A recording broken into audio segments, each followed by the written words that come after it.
സന്ദേശം.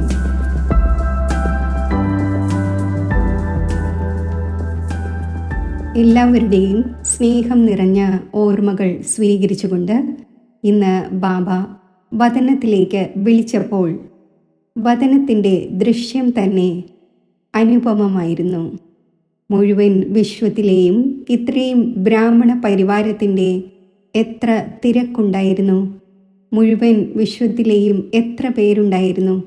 ചിലരുടെ കൈകളിൽ പൂച്ചെണ്ട്, ചിലരുടെ കയ്യിൽ മാല, ഇങ്ങനെ ഓരോരുത്തരുടെയും കയ്യിൽ പല പല പ്രകാരത്തിലുള്ള ഏതെങ്കിലുമൊക്കെ സമ്മാനങ്ങൾ ഉണ്ടായിരുന്നു. നിർവൈർ ഭായി ബാബയോടൊപ്പം നിൽക്കുകയായിരുന്നു, പൂർണ്ണമായും കൂടെയായിരുന്നു. ആരെല്ലാമാണോ പലതും കൊണ്ടുവന്നിരുന്നത് അവരെല്ലാം സ്വീകരിക്കാൻ ആഗ്രഹിക്കുന്നുണ്ടായിരുന്നു.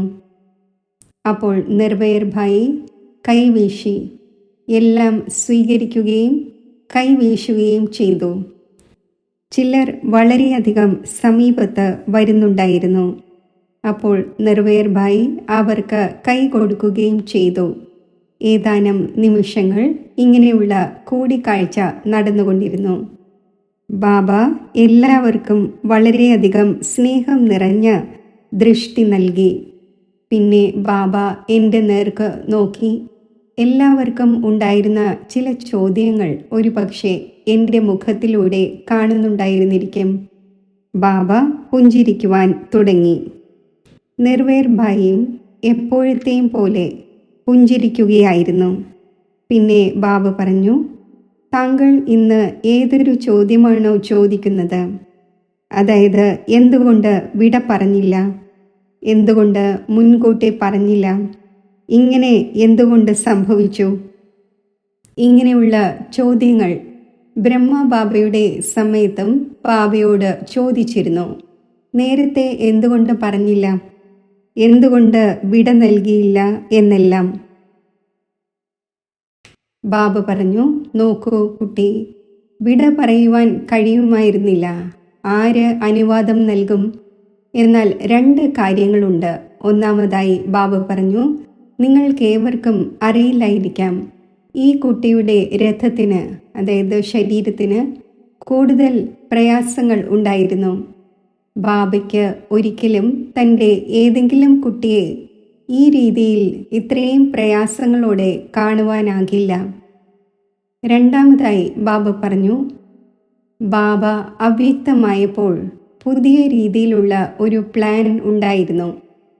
അതേപോലെ ചില അങ്ങനെയുള്ള പ്ലാൻ ബാബ നിർവൈർ ഭായിയോടൊപ്പം ഉണ്ടാക്കും. അതിൽ മുഴുവൻ ഈശ്വരീയ പരിവാരത്തിന് വേണ്ടിയും വിശ്വ പരിവാരത്തിന് വേണ്ടിയും ചില പരിവർത്തനം ഉൾപ്പെടും. ബാബ പറഞ്ഞു, നിങ്ങളേവരും ഇദ്ദേഹത്തിൻ്റെ ഗുണങ്ങളുടെയും പെരുമാറ്റ രീതികളുടെയും വർണ്ണനം ചെയ്യുന്നു. എന്നാൽ ഈ കുട്ടി ഇങ്ങനെയുള്ള ഒരു ഉദാഹരണമായിരുന്നു.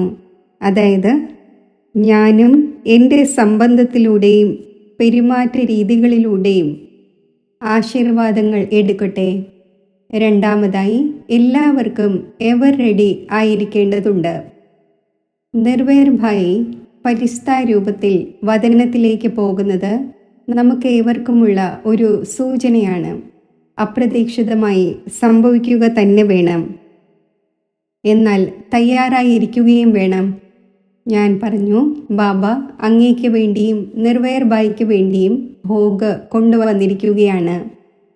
ബാബ സ്വീകരിച്ചു, നിർവൈർ ഭായിയെയും സ്വീകരിപ്പിച്ചു.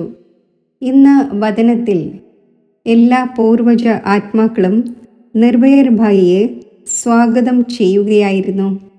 എന്നാൽ ഇന്ന് ബാബ മുഖ്യ രൂപത്തിൽ ജഗദീഷ് ഭായി, രമേശ് ഭായി, നിർവൈർ ഭായി 3 പേരും ബാബയുടെ മുന്നിൽ നിൽക്കുകയായിരുന്നു. ബാബ പറഞ്ഞു, ഈ സമയത്ത് മുഖ്യ രൂപത്തിൽ സ്റ്റേജിൽ ആരെല്ലാമാണോ പാർട്ട് അഭിനയിക്കുന്നത് ആ എല്ലാ പേരിലും ഏതെങ്കിലും മുഖ്യ വിശേഷത ഉണ്ട്. എന്നാൽ ഇവർ 3 പേരും യജ്ഞത്തിന് വേണ്ടി പാർട്ട് അഭിനയിച്ചു, ദാദിമാരോടൊപ്പം, സാകാര ബാബയോടൊപ്പം. അപ്പോൾ ഇന്ന് ബാബ അവരെയും ഭോഗ് സ്വീകരിപ്പിക്കുകയായിരുന്നു. പിന്നെ ബാബ നിർവൈർ ഭായിയുടെ നേർക്ക് നോക്കിക്കൊണ്ട് പറഞ്ഞു, ഈ കുട്ടി ഒരു പ്രോജക്റ്റ് തുടങ്ങി വച്ചിരിക്കുകയാണ്. അതിൻ്റെ കാര്യം എന്ത് സംഭവിക്കും, ആര് ചെയ്യും? അപ്പോൾ നിർവൈർ ഭായി പുഞ്ചിരിക്കാൻ തുടങ്ങി. ഞാൻ കേവലം ഒരു പ്ലാനിംഗ് ആണ് നൽകുന്നത്. ചെയ്യുന്നവർ നിങ്ങൾ തന്നെയാണ്. നിങ്ങളേവരും ചെയ്യും. ഇപ്പോൾ പുതിയ പുതിയ പ്ലാനുകൾ തയ്യാറാകും. ഞാൻ പറഞ്ഞു, ഏതൊരു പ്ലാനാണ് തയ്യാറാകുന്നത്? ബാബ പറഞ്ഞു, വളരെ സമീപത്ത് തന്നെ നിങ്ങൾ കാണും.